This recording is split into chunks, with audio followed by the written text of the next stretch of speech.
Hello everyone, कैसे हैं सभी। उम्मीद करता हूँ सभी अच्छे होंगे। ये है हमारा थर्ड पार्ट वृद्धि एवं विकास का। इसमें हम वृद्धि और विकास के कारकों को, वृद्धि एवं विकास के सिद्धांतों को और उसके शैक्षिक महत्व को समझेंगे। अगर आपने ग्रोथ एंड डेवलपमेंट का फर्स्ट और सेकंड पार्ट नहीं देखा तो पहले जाके उसे देखिए। उसे देखने के बाद आपको ये वाला पार्ट ज़्यादा अच्छे से समझ में आएगा। चलिए तो वीडियो शुरू करते हैं। वीडियो शुरू करने से पहले अगर आपने हमारी यूट्यूब चैनल को सब्सक्राइब नहीं किया तो सबसे पहले सब्सक्राइब कर लीजिए और बेल आइकन को भी प्रेस कर लीजिए। और वीडियो के एंड में कमेंट करके ये ज़रूर बताना कि कौन सा पार्ट आपको ज़्यादा अच्छा लगा। चलिए तो वीडियो को शुरू करते हैं।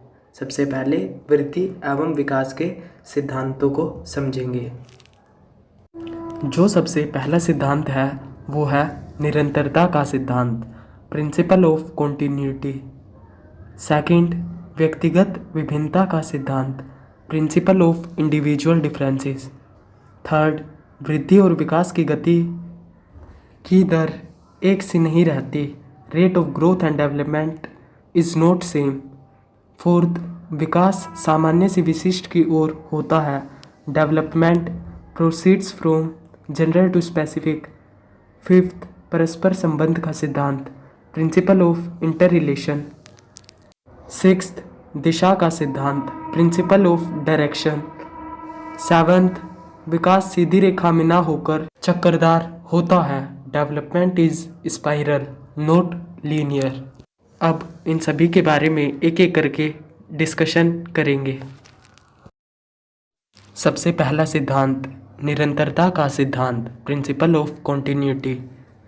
यह सिद्धांत बताता है कि विकास एक ना रुकने वाली प्रक्रिया है। माँ के गर्भ से ही यह प्रक्रिया शुरू हो जाती है तथा मृत्यु पर्यंत चलती रहती है। अब दूसरे सिद्धांत को देखेंगे, व्यक्तिगत विभिन्नता का सिद्धांत, प्रिंसिपल ऑफ इंडिविजुअल डिफरेंसेस। इस सिद्धांत के अनुसार प्रत्येक बालक दूसरे बालक से अलग होता है, उनमें विभिन्नता पाई जाती है। प्रत्येक बच्चे में वृद्धि और विकास अपनी क्षमता के अनुसार होता है और यह क्षमता सब में अलग अलग होती है। हर बच्चा अपने आप में अलग होता है। चाहे शक्ल से एक जैसे दो बालक हो सकते हैं, लेकिन उनके कार्य करने की क्षमता बिल्कुल अलग अलग ही होगी। चलिए तो अगले सिद्धांत को देखते हैं। इस सिद्धांत के अनुसार वृद्धि और विकास की गति की दर एक सी नहीं रहती, rate of growth and development is not same. विकास निरंतर होता रहता है लेकिन गति सब अवस्थाओं में एक जैसी नहीं होती। शैशवावस्था के शुरू के वर्षों में यह गति तीव्र होती है, लेकिन बाद के वर्षों में यह मंद पड़ जाती है। इसके अनुसार जब बच्चे का जन्म होता है और जन्म से 2 साल तक बच्चे का विकास बहुत तीव्र गति से होता है, लेकिन बाद के वर्षों में यह गति थोड़ी धीमी पड़ जाती है। उम्मीद है यह सिद्धांत आपको समझ आया होगा। चलिए तो बढ़ते हैं अगले सिद्धांत की तरफ। चौथा सिद्धांत, विकास सामान्य से विशिष्ट की ओर होता है, development proceeds from general to specific. इस सिद्धांत के अनुसार बच्चा पहले सामान्य क्रियाएं करता है और उसके बाद विशिष्ट क्रियाओं को करता है। जैसे बच्चा किसी चीज़ को पकड़ने से पहले यूं ही इधर उधर हाथ मारता है। एक दूसरा उदाहरण, जब बच्चा छोटा होता है और तब वह रोता है तो अपने पूरे अंगों का प्रयोग करता है, लेकिन जैसे जैसे उसमें विकास होता है वो समझदार होता है तो बस वो अपने हाथों का ही प्रयोग करता है।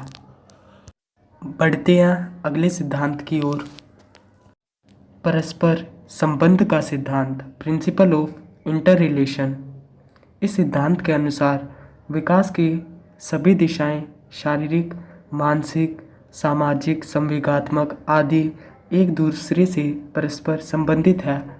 अगर किसी एक दिशा पर भी प्रभाव पड़ता है तो बालक के सभी विकास पर इसका प्रभाव देखने को मिलेगा। जैसे अगर बच्चा मानसिक रूप से बेहतर नहीं है तो शारीरिक, सामाजिक, संवेगात्मक रूप से भी वो कमज़ोर मिलेगा। तो बढ़ते हैं अगले सिद्धांत की तरफ। दिशा का सिद्धांत, प्रिंसिपल ऑफ डायरेक्शन। इस सिद्धांत के अनुसार विकास की प्रक्रिया एक निश्चित दिशा में आगे बढ़ती है।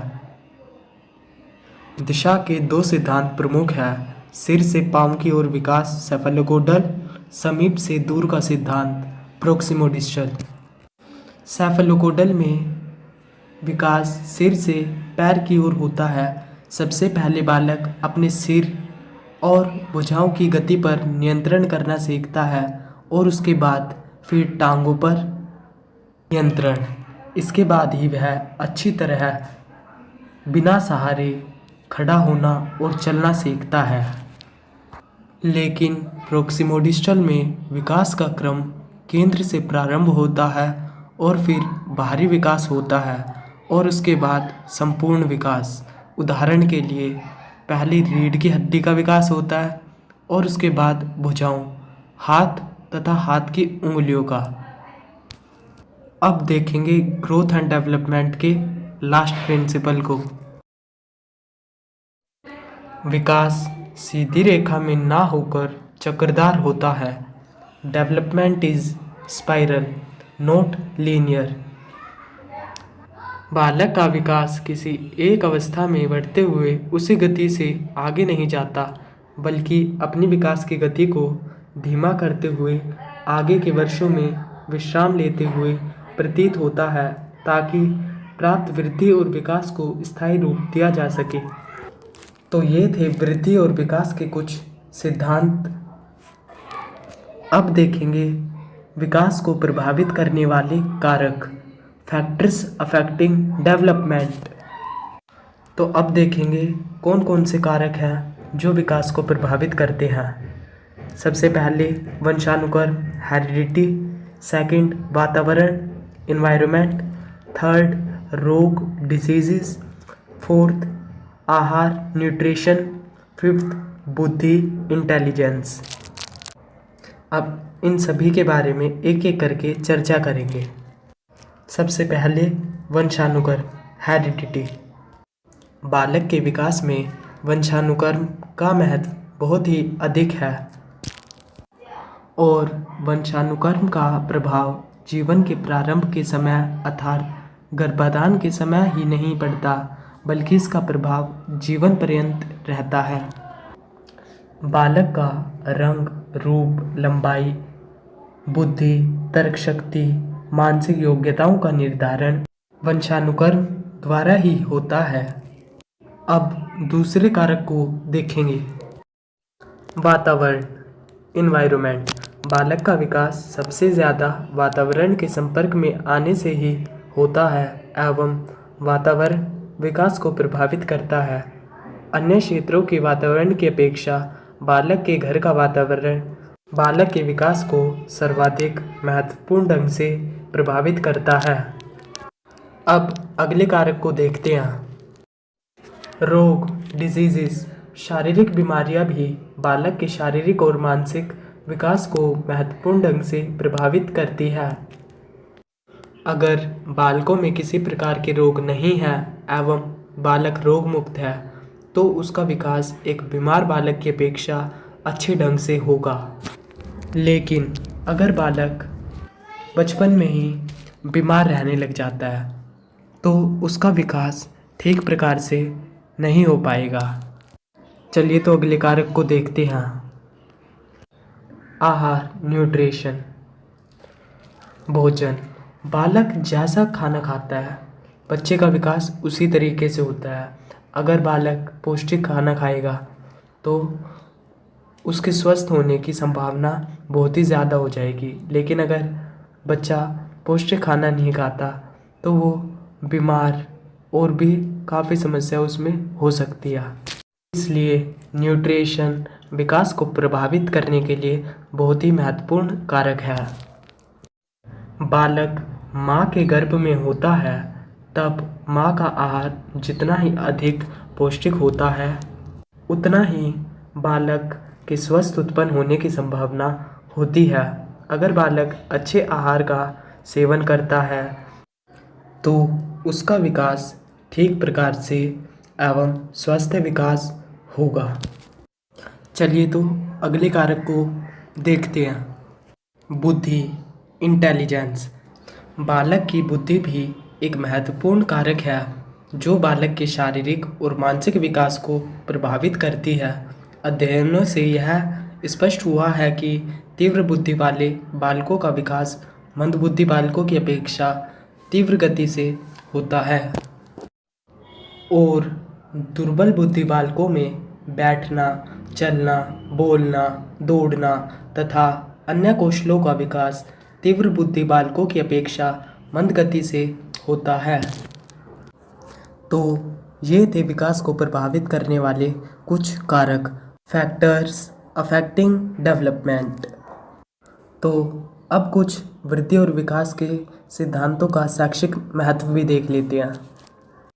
Education implications of the principles of growth and development. इससे हमें यह तो पता चल ही गया होगा कि सभी बच्चे एक जैसे नहीं होते।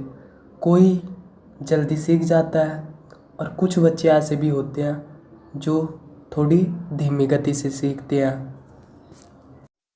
वृद्धि और विकास की गति और मात्रा सभी बालकों में एक जैसी नहीं पाई जाती, अतः व्यक्तिगत अंतरों को ध्यान में रखकर हमें सभी बालकों से एक जैसी वृद्धि तथा विकास की आशा नहीं करनी चाहिए, क्योंकि सभी बच्चों में व्यक्तिगत विभिन्नता पाई जाती है और बालक के विकास के लिए वंशानुक्रम तथा वातावरण दोनों मिलकर बालक की वृद्धि और विकास के लिए उत्तरदायी है।